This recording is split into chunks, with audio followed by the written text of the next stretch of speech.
Hello, I'm Garima, a psychologist and a mind body wellness coach. I've written a book called The Body Nirvana, more than just a weight loss book. In my recent travels, and since I have a family of doctors, I noticed that whenever they came across a person who they firmly believed needed to lose weight, they were saying so, but they were not able to give them step by step advice on what to do other than the old school eat less, exercise more. Even though, in the past 20 years or so, we have noticed in all the research and the statistics say the same thing that 95% of the people who are on a diet do not lose weight or keep it away. And exercise is great for our health, but it is not at all correlated to weight loss. So essentially, the doctors, they have it really bad because they're stuck in a situation where their medical training is saying that you have to ask your patient to lose weight.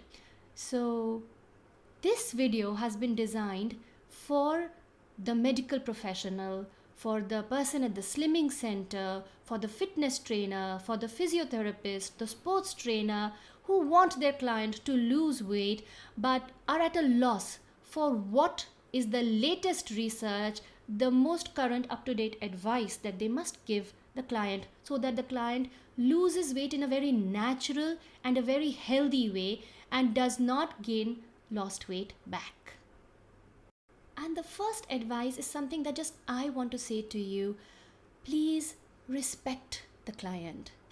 So let's not join the club of slim people who walk around with their nose up in the air, who think they're somehow a better creation than other people who may have some extra weight or excess fat on their body. Secondly, tell them that there is a very good reason that they gained weight.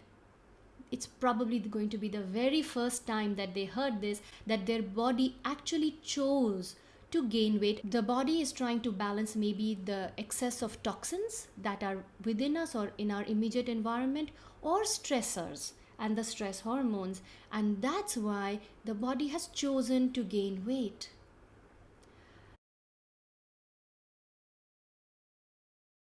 For the changes, ask them about their hobbies and their loves, because that's the exact kind of activity that will give them a lot of energy and increase their metabolism and increase their self-confidence. And you know that a person who's lacking in self-confidence will not be successful at losing weight.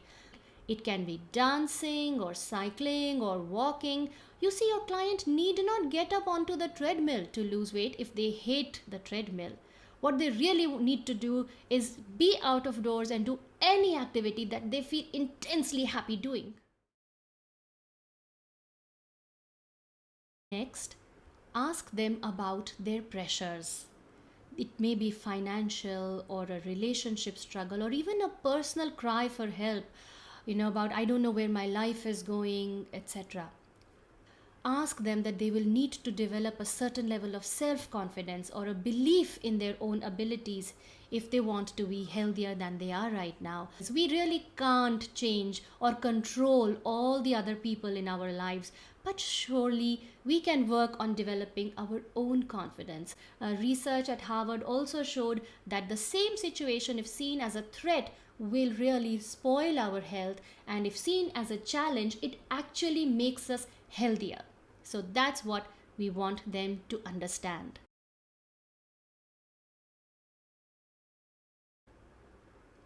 Next, ask them to practice being grateful. Believe it or not, it's one of the most powerful known wellness routines that someone can do for themselves. Grateful for all that is right and grateful also for all the challenges that they have. If it wasn't for this, it would be something else, but no person can go through life without any challenges or threats.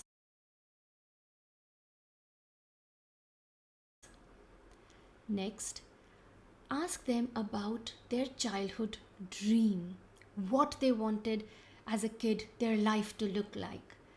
And this is important because they will have to tune into their inner energy.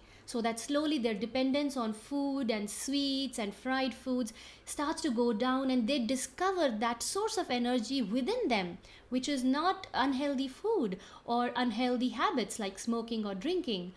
And so once they start talking about what makes them come alive, ask them to take that as a life goal and start working on that, and ensure that they do something about it absolutely every single day.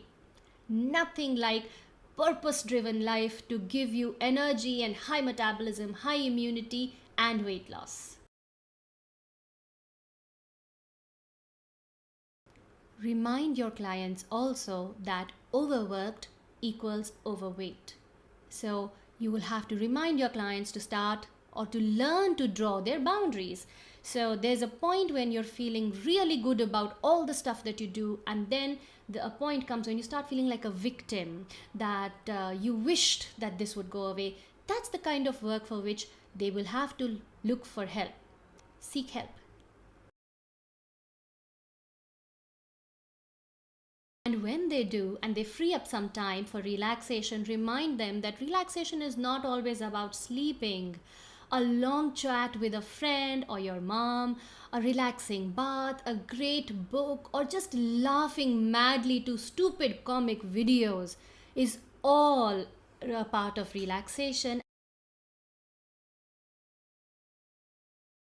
Next, don't forget to ask them about their eating habits. Remind them on the importance of breakfast. Also, gently advise them to include high quality proteins, preferably plant proteins like almonds, cashews, walnuts, and other dried fruits, first thing in the morning if possible. And please tell them that research has shown that if we eat with distractions, we do not absorb the nutrition. First problem. Secondly, we overeat because we were not mindful of cues of feeling full.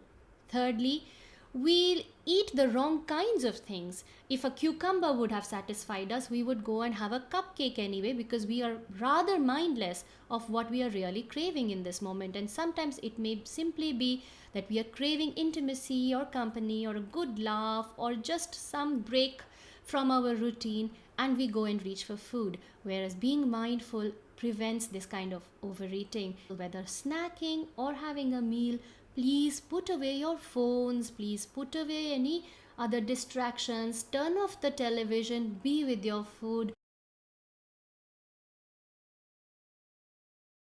Next, ask your clients about their sleep. You will find that most of your clients have either disturbed sleep or difficulty falling asleep, or they wake up many times in the night. And research has shown a very strong correlation between our quality of sleep and being able to avoid developing hypertension, diabetes, and even cancers and other lifestyle kind of diseases as well. What you can tell them if they have difficulty falling asleep is that they should try to have a routine around this. And a good sleep routine includes at the least spending some time deliberately relaxing all of your muscles. They can use the help of a lot of helpful resources available online, including videos on YouTube that give guided meditations for sleep, just certain happy positive visualizations that will help them to slowly train their body to drift off to a nice deep sleep approximately at the same time every night. And they must learn to sleep at night rather than make up for poor sleep during the day.